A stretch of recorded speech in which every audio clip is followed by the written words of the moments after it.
Oi, queridos alunos do sétimo ano. Nessa aula de número 22, a gente vai falar sobre o domínio atlântico, né? Assunto muito importante e para a gente se aprofundar nele, a gente vai direto para o próximo slide. Então, é o domínio atlântico, né? O que é que a gente pode falar do domínio atlântico? Ele é localizado predominantemente no litoral brasileiro, dá para ver aqui, ó, entre o Rio Grande do Norte e o Rio Grande do Sul. Então, na região litorânea aí do Brasil, né? E o principal bioma que compõe o domínio atlântico é a Mata Atlântica, né? Então, a Mata Atlântica, então, o domínio atlântico, ele é basicamente composto pela Mata Atlântica. A Mata Atlântica, que é uma floresta pluvial costeira, né? Portanto, é um bioma costeiro, né? Um bioma costeiro. Quais são as principais características da Mata Atlântica? Então, se o domínio atlântico é basicamente a Mata Atlântica, né? E essa Mata Atlântica é um bioma do tipo floresta pluvial costeira, né? Visto que acontece aqui no decorrer do vasto litoral brasileiro, a gente tem que se aprofundar do que é essa Mata Atlântica. E aí eu trouxe aí algumas características bastante importantes sobre a Mata Atlântica. Primeiro, que o clima é quente e úmido, ou seja, temperaturas amenas e muita chuva, né? Nós temos duas florestas tropicais aqui no Brasil, a floresta pluvial costeira, que é a Mata Atlântica, e uma floresta pluvial continental, que é a floresta amazônica, que a gente vê em outra ocasião. O nosso foco é a Mata Atlântica. Então, a Mata Atlântica, ele, como toda e qualquer floresta tropical, tem, assim como a floresta amazônica, é quente e úmido, ok? O solo, ele é raso e pobre em nutrientes. Então, interessante, o solo da Mata Atlântica, mas também o solo da floresta amazônica, ele é um solo pobre em nutrientes. Professor, mas como é que um solo pobre em nutrientes vai manter uma vastidão de floresta como é a floresta amazônica, como é, ou pelo menos já foi, a Mata Atlântica, né? É porque, na verdade, a riqueza não está no solo, mas o que está sobre o solo. E o que está sobre o solo é uma grande quantidade de matéria orgânica. E essa grande quantidade de matéria orgânica, né, que é folha, galhos, animais em decomposição, a gente chama de foliço ou serrapilheira. Então, a riqueza do solo da floresta amazônica, da Mata Atlântica, mas também serve para a floresta amazônica, não é o solo em si, porque o solo em si é pobre.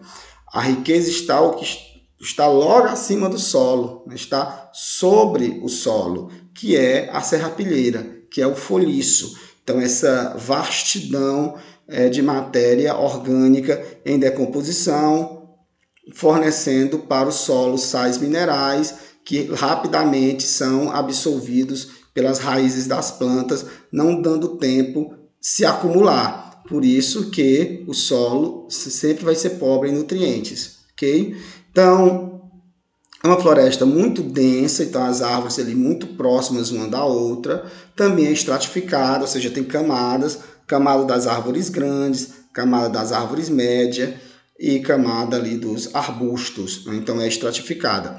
Então, por ser muito densa, né, ou seja, muita árvore próxima uma da outra, nós vamos ter muita concorrência por luz, né? As árvores grandes ali vão concorrer por luz e pouca luz vai chegar nas árvores médias e nos arbustos, né? E também muita concorrência pelos recursos do solo, né? Por isso que acaba que os nutrientes não se acumulam no solo. O solo vai ficar sempre muito pobre em nutrientes, visto que conforme a serrapilheira vai sendo decomposta em sais minerais, esses sais minerais são avidamente recolhidos pelas raízes das plantas, que são muitas raízes e todas elas ali concorrendo por esses sais minerais do solo, ok? e tem uma vasta biodiversidade, né? Uma vasta diversidade biológica, tanto de plantas quanto de animais vertebrados e animais invertebrados.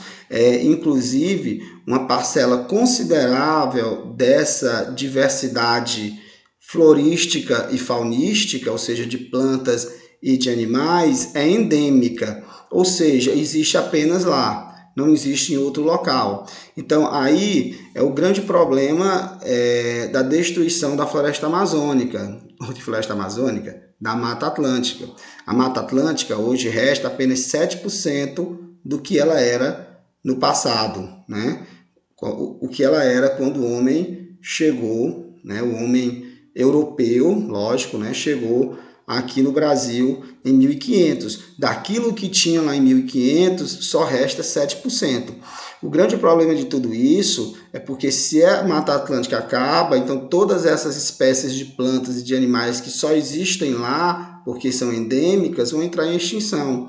Muitas delas já estão em risco de extinção, como por exemplo o mico-leão dourado, ok? Beleza? Vamos para o próximo slide para a gente encerrar essa história de Mata Atlântica. Então, os impactos ambientais na Mata Atlântica. É bastante interessante a gente olhar para esses impactos ambientais, porque o bioma mais devastado do Brasil é a Mata Atlântica. E o que a gente fez com a Mata Atlântica, que é uma floresta tropical da gente, a gente tem que tomar como lição para não fazer novamente. Não mais com a Mata Atlântica, porque a gente destruiu, né? Mas o que a gente fez com a Mata Atlântica não repetiu o mesmo erro lá na floresta amazônica, que é a outra floresta tropical que a gente tem. Então, veja, então os impactos ambientais na Mata Atlântica eu destaco onde ocorreu os ciclos econômicos do Brasil colônia e do Império. Vocês pararam para pensar nisso? Então, todos os ciclos econômicos do Brasil colônia e do Brasil Império aconteceu em terras de Mata Atlântica, ou seja, a extração do pau-brasil, né? Quando eu falo extração do pau-brasil, está falando de extrativismo vegetal, né?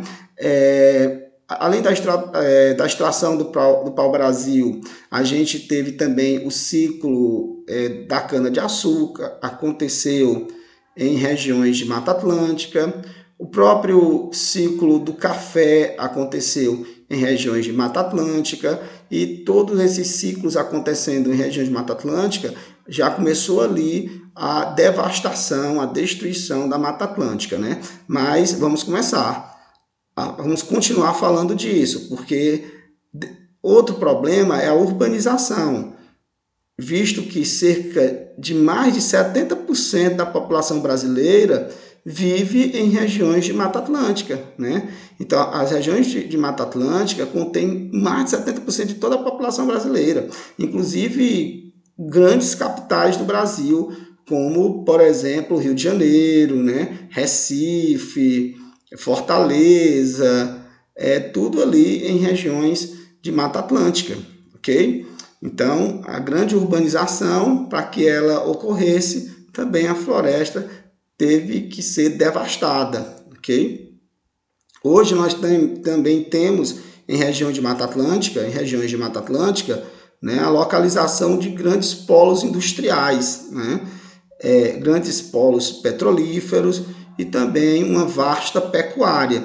E para ter essa pecuária, para ter esse gado aí pastando, para ter campo para esse gado, também a floresta foi sacrificada, ok? E também extração de madeira, né? Madeira nobre, também lá em regiões de Mata Atlântica. Tudo isso culminou com a vasta destruição da Mata Atlântica. Como eu falei para vocês, resta cerca de 7% do que essa floresta era em 1500, ok? Quais as consequências de tudo isso? O desmatamento, né? Muito desmatamento, e além do desmatamento e por conta do desmatamento, destruição de ambientes naturais, ou seja, de habitats dos seres vivos, né? habitats para toda aquela fauna de invertebrados e de vertebrados, lembrando que muita dessa fauna é endêmica, ok? E, consequentemente, extinção de espécies, ok? Então, a gente tem que aprender com os erros do passado, para a gente não repeti-los. E a Mata Atlântica é um bom exemplo de o que não fazer com um bioma, o que não fazer com a floresta tropical. Ok, pessoal? A gente tem que pensar no desenvolvimento sustentável, de forma que a gente supra nossas necessidades do presente, sem pedir que as próximas gerações consigam suprir também as suas necessidades. E o que a gente fez com a floresta amazônica, com a Mata Atlântica, desculpa, estou impressionado com a floresta amazônica. O que a gente fez com a Mata Atlântica é o oposto de desenvolvimento sustentável. Então fica aí para a gente refletir. Tchau, pessoal!